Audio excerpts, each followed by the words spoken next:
talk over here because maybe there's somebody that hear me. I said, just because I turned 41, age didn't necessarily qualify me to be grown.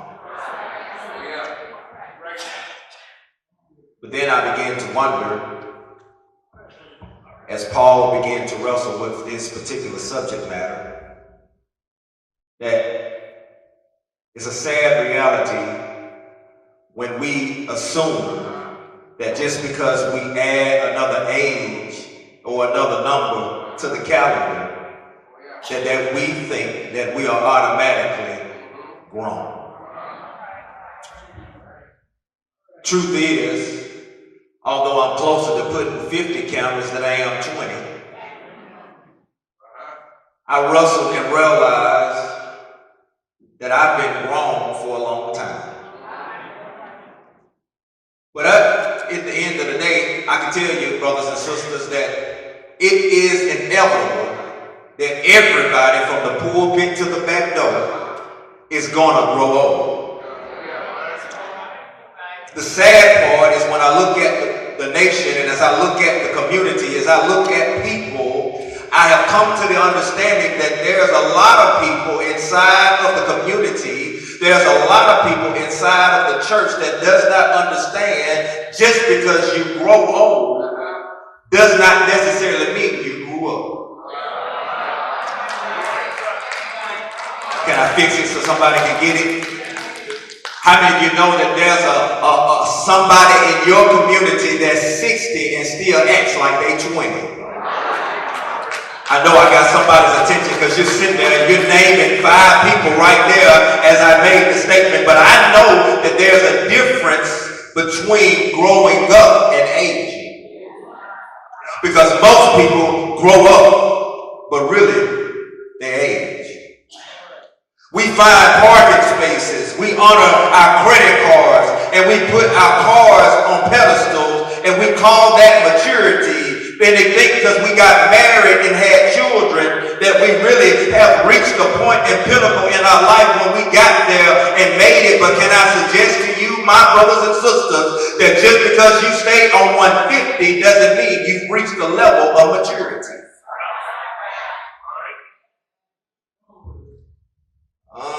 It's really just aging.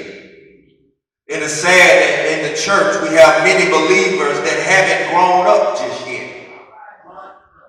Some of us have found a church, we found a seat, we graduated and grabbed a big Bible, and we called that spiritual maturity, but in the reality, it's really just spiritual aging. Can I tell you how I know? Whenever you're more concerned with gossip instead of the gospel, that means that you haven't grown up just yet. Anytime you're concerned about worry instead of worship, that means that you haven't reached the level of maturity. Anytime you're playing instead of praising the God who helped you and brought you thus far, that means that you haven't reached the level of maturity that you think you've reached. When you spend more time boasting about yourself rather than boasting about your God, that means that you haven't reached the level of maturity, or you're really just aging. Anytime you spend more time trying to understand the Migos and Luther Vandross than you do the hymnals, that means that you haven't reached the level of maturity. And can I come on down the millennial road? Anytime you're debating, anytime you're arguing more than you're worshiping and more than you're serving, that really means that you're not maturing, you're aging. Anytime you sit up on Snapchat and put more emphasis on the tweet instead of the scriptures, that means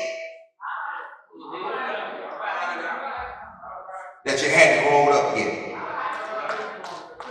And it's a sad indictment on the 21st century church, and that's exactly where I want to park my car, because this is exactly what the Apostle Paul is conveying to us in the text.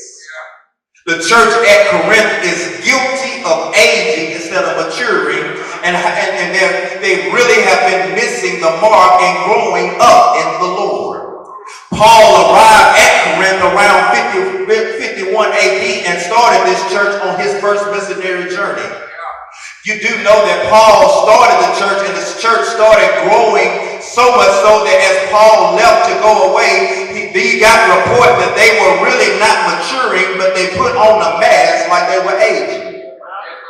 Paul gets word about the problems in the church, and some of those problems show up at his doorstep on his pastor desk. Can I tell you about it? Anytime you have feuding in the fellowship, you have lust over leadership, you have a dysfunctional discipleship, and they have a carnal commitment to the body of Christ. There's sexual immorality, there's problems in the marriage, there's people boasting about what gift they have, and if you don't follow this leader, then I'm not with you, and if you don't follow that leader, then I'm not with them. At the end of the day, what Paul is trying to portray and convey to us is that all of that really doesn't mean anything, because at the end of the day, unless you have Jesus the Christ operating on the inside of your life, you may think that you're growing old, you may think that you're maturing, but in reality, you're just aging. How do you know? I know because anytime the church is not getting along and they're singing another song, that doesn't mean that the church is growing to a level of maturity. In chapter 1, he tells them that we ought to put aside our differences for the greater cause. He tells the church to put on the same mind that you have found in Jesus the Christ. In chapter number 2, Paul goes on to tell us that the way to overcome dysfunctional discipleship is that we have to put on the whole armor of God and realize that our carnality is not necessarily an indictment to our spirituality.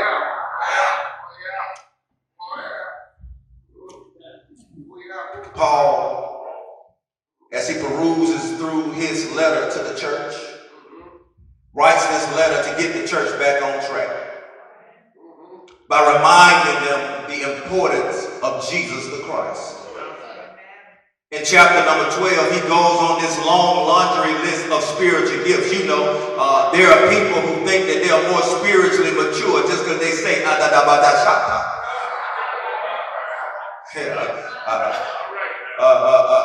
But Paul says you can adadashata all you want, but if you ain't got love operating inside of your life, you're really just making a lot of noise.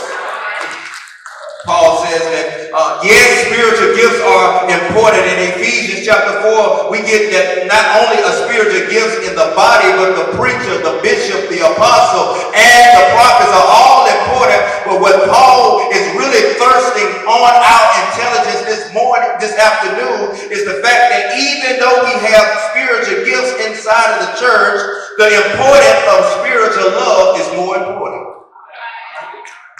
So at the end of chapter 13, Paul lifts up this particular passage into our thrust. And Paul says it this way: one day I was a child,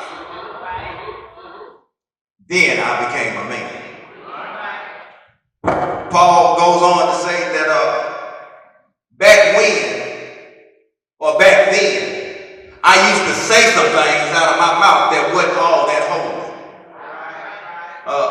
Back then, I used to tell you a piece of my mind, and I didn't think about it not one time. But when you have love thrusting on your heart, you can't say everything that comes to your mind. Preach, Pastor Hanny. Is there anybody in here other than me that knows that I've grown to the point in God that I don't have to say everything that comes to my mind, and I can thank God for the Holy Spirit being a mute button on my mouth? He will mute me and keep me from saying some things to hurt somebody, because the essence of our maturity is love.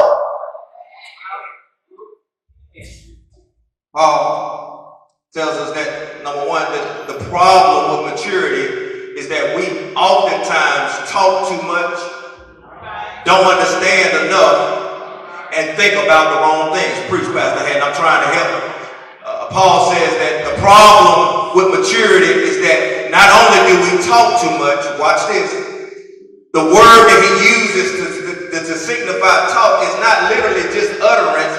What Paul is trying to press upon us is that there's some stuff that you just don't tell to nobody.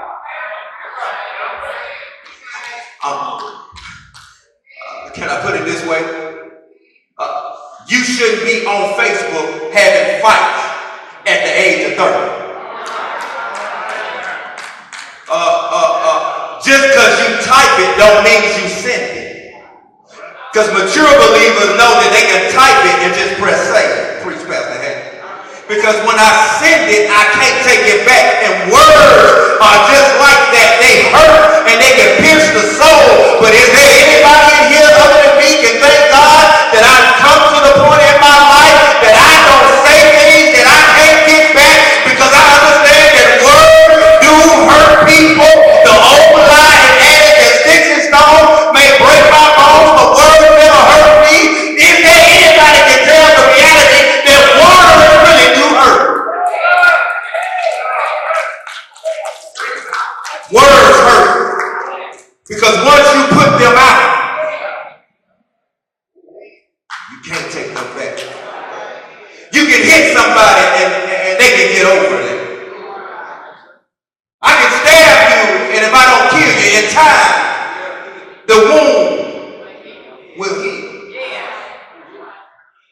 I can tell you to hit my backside, and I know why you'll forget about that event, but what I say to you will ring inside of your mind forever. Not only Paul wants you to be careful on who you talk to, Paul says there's some stuff you just don't disclose. Because when you get grown, when you become a man, there's some things that you don't tell to nobody, but is there anybody in here on a Sunday afternoon that can testify that there's some things I might tell you, but there's nothing that I won't tell God? The day you learn to become a man is when you see your husband on the side of the bed down on his knees, and there's nothing I will not keep from God. Because the truth of the matter is, when I'm talking to you can't put me in a heaven of hell, but I look to the hill from what's coming my help, and I realize that I won't talk about it, but I learn to pray about it. Is there anybody in here other than me can thank God that you grow up inside of your life, that you don't talk about it, you learn to pray about it?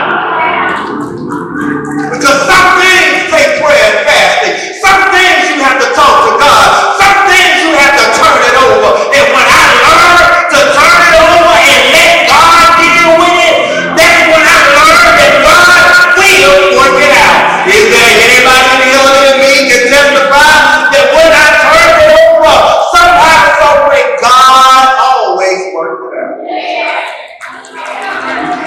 I said he'll work it out.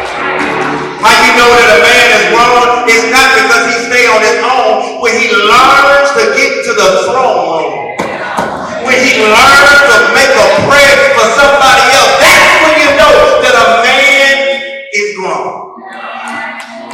Not by how many side pieces you can have on your side, but how many prayers you can get through. And the Bible says in James chapter 5, verse number 16, that if we confess our sins to one to another and pray for one another, then healing can take place. Because the prayers of a righteous man are powerful and effective. Real men pray. Can I say that again? This thing's still on? I said real men pray.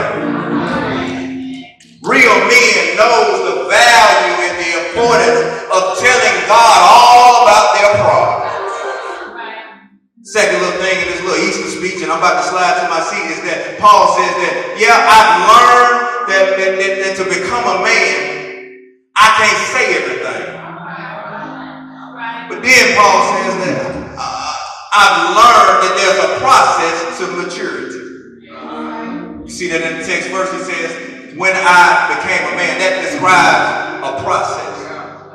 That means that Paul had recognized that time is of an essence. That people go through tests and trials, and it's that which nudges on your inner faith. That is what strengthens you to make you understand that can't nobody do me like Jesus. Can't nobody do me like the Lord. Is there anybody can thank God for creating in you a new mind that you can understand? Come here, Solomon. Lean not to your own understanding, but trust in the Lord. Is there anybody in here can thank God that you understand differently? I said you understand differently. Can I help you out? A real man don't act like they did when they were 22. Hello? You shouldn't get mad at 42 like you did at 32. The same things that made you cry at 20 shouldn't make you cry at 39. I'm trying to help somebody this afternoon. And to understand that men have an importance in the gospel and in the community. It's going to take men to take over this nation. It's going to take some men to get down and start praying to God. It's going to take men to stand on the corner and reach them lives. It's going to take men to pick up their fishing rod and go eat and therefore and tell all nations that the wages of sin is death, but the gift of God is eternal life. It's going to take real men who understand their place in the world. I said it's going to take real men to fix this problem. I'm almost finished. I see y'all ready to go eat. Paul says is that the problem to maturity is that people don't want to leave childhood. I told the church this morning, Pastor, that on the inside of every man and woman is a kid. There's a kid on the inside of all of us. And can't nobody see it but God.